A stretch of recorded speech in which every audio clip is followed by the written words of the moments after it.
Hello and welcome dear students. Today we will discuss one more topic from chapter People of Elements, that is Haber's process for manufacture of ammonia. We will discuss Haber's process in detail for manufacture of ammonia. So just remember, ये जो process है Haber's process, world wide जितनी भी production होती है ammonia की, that is prepared by this process world wide on commercial scale. Laboratory preparation भी है अमोनिया की, but the most important one, that is commercial one, it is from Haber's process. तो इस हेबर्स प्रोसेस को हम आज in detail study करेंगे. यहाँ पे हमने फ्लो चार्ट भी दिया हुआ है ताकि हम इसको इजीली अंडरस्टैंड करेंगे कैसे क्या प्रोसेस होती है. सो जनरली अगर आप देखोगे ammonia having molecular formula NH3, एक इम्पॉर्टेंट कंपाउंड है जिसकी हम आज प्रिपरेशन देखेंगे. So coming to the point, ये हेबर्स प्रोसेस जो है ये शुरू कैसे होती है, स्टार्ट कैसे होती है. सिंपली यहाँ पे डाई नाइट्रोजन और डाईहाइड्रोजन को रिएक्ट करवाया जाता है. N2 and H2, these are highly purified, obtained by fractional distillation of water or air. Generally fractional distillation of water से आपको हाइड्रोजन ही मिलेगा, लेकिन अगर आप फ्रैक्शनल डिस्टिलेशन एयर की करते हो, you know that air contains maximum percentage of nitrogen. तो अगर हम फ्रैक्शनल डिस्टिलेशन एयर की करते हैं, we get pure nitrogen, dinitrogen and dihydrogen we get from electrolysis of water. तो हेबर्स प्रोसेस में जो नाइट्रोजन और हाइड्रोजन यूज होता है, ये कहाँ से आता है? ये आता है, ये जो आपका नाइट्रोजन है ये आता है by fractional distillation of air, और ये जो हाइड्रोजन है it's produced from electrolysis of water. तो प्योर चाहिए हमें ताकि हम यहाँ पे प्रिपेयर इनको करें. These two gases are allowed to react. This is so simple, but the point you need to remember is, क्योंकि यहाँ पे भी रिएक्शन जो है वो लीची-एटलियर प्रिंसिपल के अकॉर्डिंग देखना है हमने कि फॉरवर्ड डायरेक्शन कैसे फेवर हो. तो रिएक्शन है, हेबर्स प्रोसेस का सिंपल रिएक्शन है. कैसे प्रिपेयर होता है? I will write down reaction N2 plus H2, क्योंकि यही दो गैसेस रिएक्ट करवाते हैं. This will give compound NH3, ये प्रोड्यूस करते हैं बेटा कंपाउंड NH3 अमोनिया. तो बैलेंस करने के लिए हम यहाँ लिखते हैं 3 times H2 ताकि ये रिएक्शन बैलेंस हो. अब इसमें जो बेसिक चीज़ आपने याद रखनी है, I have already told you, ये जो रिएक्शन है नाइट्रोजन और हाइड्रोजन की, this reaction is of reversible nature.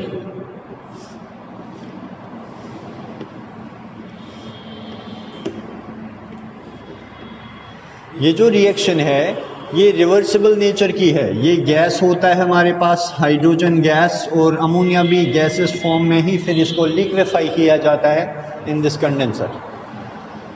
तो इसमें मैं आपको एक चीज़ बताऊंगा जो इसमें लगती है हमें, enthalpy of formation, standard enthalpy of formation जो लगती है हमें इसमें, that is near about -41.6 kilo joules per mole.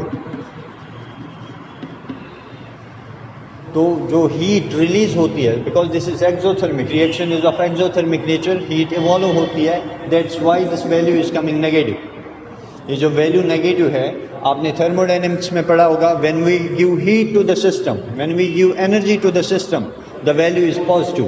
When the system evolves energy towards surroundings, the value is negative. That is why this is negative, because heat is coming out, energy in the form of heat is coming out from the system. तो ये basic reaction है Haber's process, जहाँ से ammonia जो है आप manufacture कर सकते हो. इसी रिएक्शन से यहाँ डाई नाइट्रोजन और डाईहाइड्रोजन को अलाउ किया जाता है ताकि वो रिएक्ट करे तो प्रोड्यूस अमोनिया. क्लियर? अब क्योंकि ये रिएक्शन रिवर्सिबल नेचर की है, that is forward reaction backward reaction simultaneously हो जाएंगी, लेकिन आपको क्या चाहिए? अमोनिया. अगर बेटा नाइट्रोजन और हाइड्रोजन रिएक्ट करके अमोनिया फॉर्म करते हैं, लेकिन ये रिवर्सिबल एरो आपको इंडिकेशन देता है कि ये अमोनिया वापस इन दो कंपाउंड्स में भी कन्वर्ट हो जाएगा, साइमल्टेनियसली। तो अगर आपको अमोनिया चाहिए, इफ़ यू नीड अमोनिया, तो आपको क्या करना है, तो रेट ऑफ फॉरवर्ड रिएक्शन जो है वही ज़्यादा होनी चाहिए।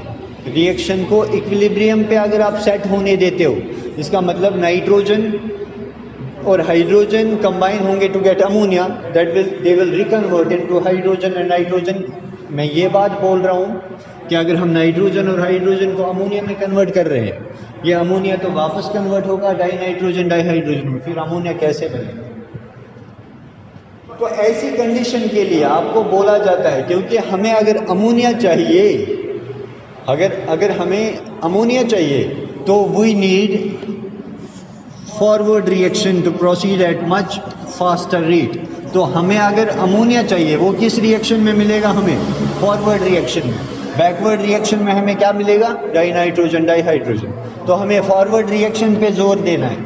फॉरवर्ड रिएक्शन के लिए आपको scientist Le Chatelier, Henri Le Chatelier बोलता है कि आपको अगर फेवर करना है फॉरवर्ड रिएक्शन को, if you need to favour the forward reaction, you must obey these conditions. जो कंडीशंस हमें फेवरेबल कंडीशंस देता है कि फॉरवर्ड रिएक्शन आगे चले, वो हमें आती है ली चैटलियर प्रिंसिपल से।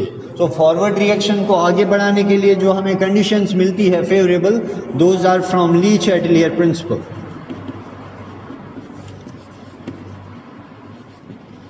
So favorable conditions for the forward reaction we derive from Lee Chatelier principle. What those favorable conditions are? Number first, तो पहली बात, क्योंकि हमें पता पहले ही चलता है as the forward reaction is highly exothermic because heat evolve होती है। कंडीशन नंबर फर्स्ट जो है, जो फेवर करेगी फॉरवर्ड डायरेक्शन को, दैट इज टेम्परेचर। तो हमें क्या देना है, हाई टेम्परेचर। लेकिन हाई टेम्परेचर देने से पहले हम ये सोचते हैं कि अगर हम टेम्परेचर हाई देंगे, ऑलरेडी रिएक्शन एक्सोथर्मिक है, तो फिर कहता है ली चैटलियर जो ऑप्टिमम टेम्परेचर है इस रिएक्शन के लिए, that is near about 615 kelvin. मतलब कि आपको 615 केल्विन का टेम्परेचर देना है ताकि फॉरवर्ड रिएक्शन फेवर हो। This is condition number first. Number second is about pressure. क्योंकि नाइट्रोजन हाइड्रोजन गैस है और अमोनिया कन्वर्ट हो जाएगा लिक्विड में, इसका मतलब यहाँ इस साइड जो है आपका प्रेशर ज़्यादा होगा बिकॉज दीज आर गैसेस। फिर ये गैस कन्वर्ट होता है लिक्विड में, इसका मतलब प्रेशर क्या होगा, डिक्रीज। पहली कंडीशन मैंने बता दी, 615 केल्विन का टेम्परेचर अगर आपको फॉरवर्ड रिएक्शन को फेवर करना है, अगर आपको अमोनिया चाहिए। नंबर सेकेंड जो पॉइंट है आपका, दैट इज जो आपका प्रेशर है एज फॉरवर्ड रिएक्शन जो है, मतलब कि जैसे नाइट्रोजन और हाइड्रोजन कन्वर्ट होते हैं अमोनिया में, तो प्रेशर थोड़ा सा डिक्रीज होना स्टार्ट होता है बिकॉज ये जो दोनों गैसेस है they start to get converted to liquid. तो अगर गैस कन्वर्ट होता है लिक्विड में, ऑब्वियसली जो है आपका प्रेशर क्या हो जाएगा, डिक्रीज। जब प्रेशर डिक्रीज हो जाएगा तो आपको इस रिएक्शन में प्रेशर प्रोवाइड करना पड़ेगा ताकि फॉरवर्ड डायरेक्शन में रिएक्शन फेवर हो। तो प्रेशर इसलिए कहा जाता है कि 2 से 3 बार्स का प्रेशर रखें, 2 to 3 बार्स ऑप्टिमम प्रेशर माना जाता है इसको। This is called as optimum temperature, जो रिएक्शन को फेवर करते हैं। तो 2 से 3 बार का आपको प्रेशर मेंटेन करना है ताकि फेवरेबल रिएक्शन जो हो वो फॉरवर्ड वाली रिएक्शन हो जो अमोनिया की ओर आ रही है।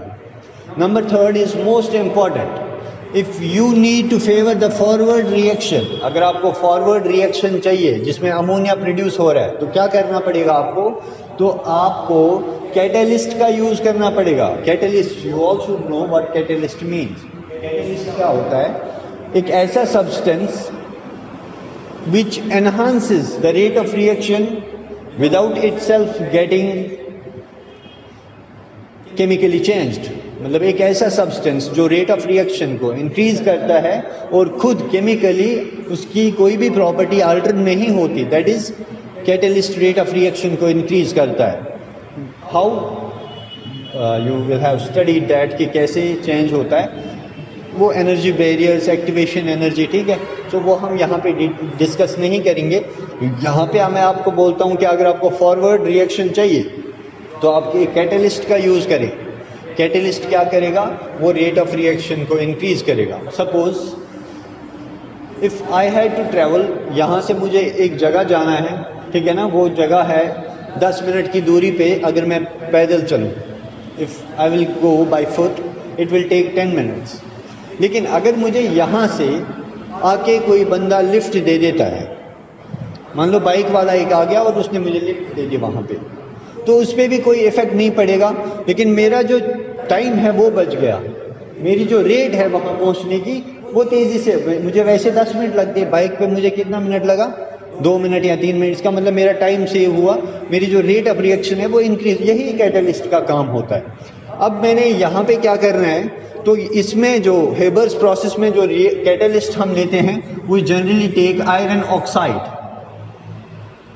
आयरन ऑक्साइड, क्योंकि पहले मॉलिब्डेनम लिया करते थे, अब देखो मॉडिफिकेशन है प्रोसेस में, we will take iron oxide, और इसके साथ हम एक और चीज़ लेते हैं Al2O3, this is called as promoter. एक कैटलिस्ट होता है that increases rate of reaction, एक होता है promoter that increases catalyst activity. Promoter एक ऐसी चीज़ होती है जो कैटलिस्ट की एक्टिविटी को इंक्रीज करता है। अगर कैटलिस्ट की एक्टिविटी को इंक्रीज करेगा तो ऑब्वियसली रेट ऑफ रिएक्शन को भी इंक्रीज करेगा, ठीक है। सो ये काम होता है। तो इसमें हम तीसरा कैटलिस्ट यूज़ करते हैं, use of catalyst that is iron oxide, plus इसके साथ हम एक प्रमोटर डालते हैं that is aluminium oxide. Aluminium oxide यहाँ डालते हैं पोटेशियम ऑक्साइड और K2O। These are used as promoters to increase rate of this catalyst iron oxide. तो अगर ये 3 कंडीशंस आप अप्लाई करते हो तो फॉरवर्ड रिएक्शन चलेगी, फॉरवर्ड डायरेक्शन में जाएगी, और अगर फॉरवर्ड डायरेक्शन में गई obviously you will get ammonia. So in detail plant में कैसे प्रिपेयर होता है, यहाँ पे थोड़ा सा मैं आपको ले जाऊँगा इस प्लांट के ऊपर। यहाँ पे 2 इनलेट्स होते हैं, एक में से डाइनाइट्रोजन को पास किया जाता है, एक में से हाइड्रोजन गैस को। ये दोनों गैसेस स्टेट में होते हैं, और नाइट्रोजन और हाइड्रोजन, ये डाइनाइट्रोजन ऑब्टेन होता है by fractional distillation of air, you need to remember, and hydrogen by electrolysis of water, these are pure। इनको इनलेट्स के थ्रू डाल दिया जाता है मशीन में, एक प्लांट में, और प्लांट के आगे लगा होता है सी, दिस सी इज कंप्रेसर। ये सी जो है दिस इज कंप्रेसर। कंप्रेसर का काम क्या है, गैसेस को कंप्रेस करना, इनके वॉल्यूम्स को कम कर देना, कंप्रेस कर देना।